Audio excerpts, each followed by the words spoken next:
Hi friends, welcome to my KSY informative channel. ಯಾರಾದರೂ ನನ್ನ ಚಾನಲ್ನ ಸಬ್ಸ್ಕ್ರೈಬ್ ಮಾಡ್ದೆ ನೋಡ್ತಾ ಇದ್ದರೆ ಪ್ಲೀಸ್ ಒಂದು ಸಬ್ಸ್ಕ್ರೈಬ್ ಮಾಡ್ಕೊಳ್ಳಿ. ಚಿಕನ್ ಲೆಗ್ ಮಸಾಲ ಯಾವ ರೀತಿ ಮಾಡೋದು ಅಂತ ಹೇಳ್ಕೊಡ್ತೀನಿ. ಇದು ಸೂಪರಾಗಿರುತ್ತೆ. ಅನ್ನಕ್ಕೆ, ಮುದ್ದೆಗೆ ಎಲ್ಲ ಸೂಪರ್ ಟೇಸ್ಟಿಯಾಗಿರುತ್ತೆ. ಮಾಡೋದಕ್ಕೆ ಮೊದಲಿಗೆ ಒಂದು ಪಾತ್ರೆಯಲ್ಲಿ ಸ್ವಲ್ಪ ಎಣ್ಣೆ ಹಾಗೆ ತುಪ್ಪನ ತಗೊಂಡು ಒಂದೆರಡು ಗಡ್ಡೆ ಈರುಳ್ಳಿ ಹಾಗೆ 1 ಟೀ ಸ್ಪೂನ್ ಆಗುವಷ್ಟು ಶುಂಠಿ, 1 ಟೊಮ್ಯಾಟೊ, ಸ್ವಲ್ಪ ಕರಿಬೇವು ಸೊಪ್ಪನ್ನ ಹಾಕ್ಕೊಂಡು ಚೆನ್ನಾಗಿ ಫ್ರೈ ಮಾಡ್ಕೊಳ್ಳಿ.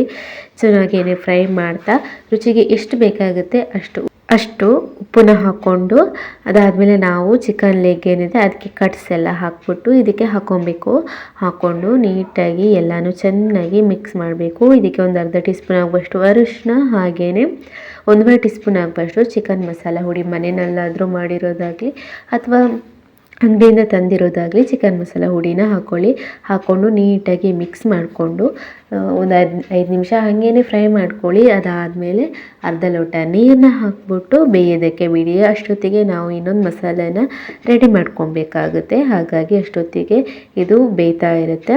ಇದನ್ನು ಮತ್ತೊಂದು ಮಸಾಲ ತೆಗೆಯೋದಕ್ಕೆ ಇದಕ್ಕೆ ಫ್ರೈಯಿಂಗ್ ಪ್ಯಾನಿಗೆ ಎಣ್ಣೆಯನ್ನು ಹಾಕ್ತೇನೆ. 1 ಟೀ ಸ್ಪೂನ್ ಆಗುವಷ್ಟು ಧನಿಯಾ, 1 ಟೀ ಸ್ಪೂನ್ ಆಗುವಷ್ಟು ಪೆಪ್ಪರ್, ಹಾಗೆ ಒಂದು ಅರ್ಧ ಟೀ ಸ್ಪೂನ್ ಆಗುವಷ್ಟು ಜೀರಿಗೆ, ಅರ್ಧ ಟೀ ಸ್ಪೂನ್ ಆಗುವಷ್ಟು ಸೋಂಪು, ಹಾಗೆ ಚಕ್ಕೆ, ಲವಂಗ, ಏಲಕ್ಕಿನ ಹಾಕ್ಕೊಂಡು ಡ್ರೈ ಫ್ರೈ ಮಾಡಿಕೊಂಡು ಪುಡಿ ಮಾಡಿಬಿಟ್ಟು ನಾವು ಆವಾಗಲೇ ಏನು ಚಿಕನ್ ಲೆಗ್ ಪೀಸಸ್ ಬೇಯೋದಕ್ಕೆ ಇಟ್ಟಿದ್ದೀವಿ ನೋಡಿ, ಅದಕ್ಕೇ ಸೇರಿಸ್ಕೊಂಡು ನೀಟಾಗಿ ಮಿಕ್ಸ್ ಮಾಡ್ಕೊಬೇಕು. ಇದಕ್ಕೆ ಇನ್ನೇನು ಮಸಾಲೆ ಬೇಕಾಗೋದಿಲ್ಲ, ಸಿಂಪಲ್ ಆಗಿರುತ್ತೆ.